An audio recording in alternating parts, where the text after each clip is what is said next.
কেউ যদি তার জেনা পার্টনারকে বিয়ে করতে চায় তাহলে এর কন্ডিশন কি?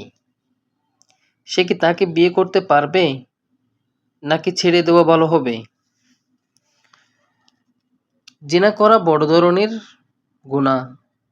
কোনো সন্দেহ ছাড়াই জেনা দুজন মিলে সংঘটিত হয়। এই মর্মে হয় যে আমি তোমাকে ভালোবাসি, আমি তোমাকে বিয়ে করব।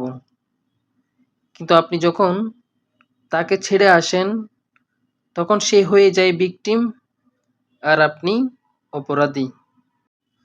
তবে এর মানে এই নয় যে সেই মেয়েটা পাপী না, তারা উভয়ই সমান পাপী, কারণ দুজনেই প্রাপ্তবয়স্ক। মেয়েটার বুঝ আছে, সে বুঝে শুনেই এটা করেছে।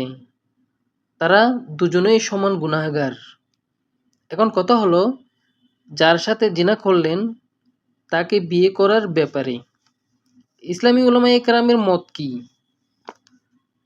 এখানে আসলে কন্ডিশন আছে। বিয়ে মানে আপনাদের উভয়কেই সব দিক থেকে সামর্থ্যবান হতে হবে। আপনি দেখুন সে ভালো কি ভালো না, তার সাথে সংসার করা যাবে কি যাবে না,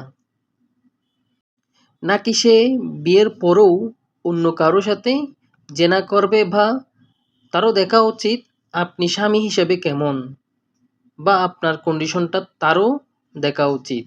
কারণ বিবাহ পরবর্তী দায়িত্বগুলো যদি আপনি পূরণ করতে না পারেন বা সে যদি স্ত্রী হিসেবে পালন করতে না পারে তাহলে এখানে বিয়েটা করা উচিত নয়।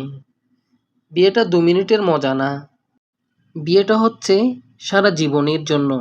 যদি উভয়ই দুজন দুজনের জন্য পারফেক্ট বলে মনে করেন তাহলে আপনারা বিয়ে করতে পারেন। তবে আল্লাহ সুবহানাহু ওয়া তাআলা ভালো জানেন। আর এছাড়া ইসলাম জেনা যার সাথে করেছেন তাকে বিয়ে করা নিয়ে আর কোনো কন্ডিশন নেই, আপনারা বিয়ে করতে পারেন।